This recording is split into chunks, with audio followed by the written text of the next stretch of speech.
সাবেক প্রধানমন্ত্রী শেখ হাসিনার বিচারের রায়কে কেন্দ্র করে গোপালগঞ্জে নেওয়া হয়েছিল ব্যাপক নিরাপত্তা ব্যবস্থা। গোপালগঞ্জে মোতায়েন করা হয় 3 প্লাটুন বিজিবি।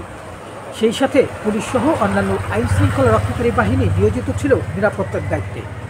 গোপালগঞ্জ শহর জুড়ে এবং বেশ কিছু গুরুত্বপূর্ণ স্থানে মোতায়েন করা হয় অতিরিক্ত পুলিশ। সেই সাথে ঢাকা খুলনা মহাসড়ক সহ অভ্যন্তরীণ সড়কগুলোতে টহল জোরদার করা হয়েছিল। এই রায়কে কেন্দ্র করে গোপালগঞ্জবাসী লিলি বিউটি সোপ, যার অ্যান্টি এজিং গুণ তারুণ্য ধরে রেখে ত্বকে করে উজ্জ্বল, তারুণ্যময় উজ্জ্বল ত্বকের জন্য। রিমার্ক মধ্যে ছিল আতঙ্ক আর উৎকণ্ঠা। কখন কোথায় কী ধরনের ঘটনা ঘটে সেই আতঙ্কে দিন পার করছেন তারা। তবে বিকালে রায় ঘোষণার পরপরই নিষিদ্ধ ছাত্রলীগের নেতাকর্মীরা ঢাকা খুলনা মহাসড়কের বেশ কয়েকটি স্থানে অবরোধের চেষ্টা করে। তবে পুলিশের উপস্থিতি টের পেয়ে কিছুক্ষণ তারা অবস্থান নিলেও সেখান থেকে তারা পিছনে হটে যান। তবে এই রায়কে কেন্দ্র করে গোপালগঞ্জের স্কুল কলেজ ছিল খোলা, শিক্ষার্থীদের উপস্থিতি ছিল চোখে পড়ার মতো।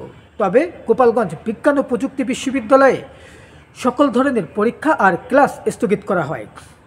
তবে এখন পর্যন্ত কিন্তু ব্যাপক নিরাপত্তা রয়েছে গোপালগঞ্জে, যেহেতু রাতের বা আগামীকাল কী ধরনের ঘটনা ঘটে সেই বিষয়টি বিবেচনায় নিয়ে আইন শৃঙ্খলা পরিস্থিতি এবং ব্যাপক নিরাপত্তা জোরদার রেখেছে গোপালগঞ্জের পুলিশ প্রশাসন। তবে এখন পর্যন্ত কোথাও কোনো বড় ধরনের কোনো ঘটনার খবর পাওয়া যায়নি। সারাদিনই বিক্ষিপ্ত কিছু ঘটনার মধ্য দিয়ে শেষ হলো গোপালগঞ্জের পরিস্থিতি।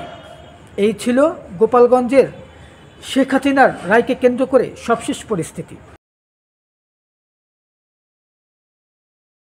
লিলি বিউটি সোপ, যার অ্যান্টি এজিং গুণ তারুণ্য ধরে রেখে ত্বকে করে উজ্জ্বল, তারুণ্যময় উজ্জ্বল ত্বকের জন্য। রিমার্ক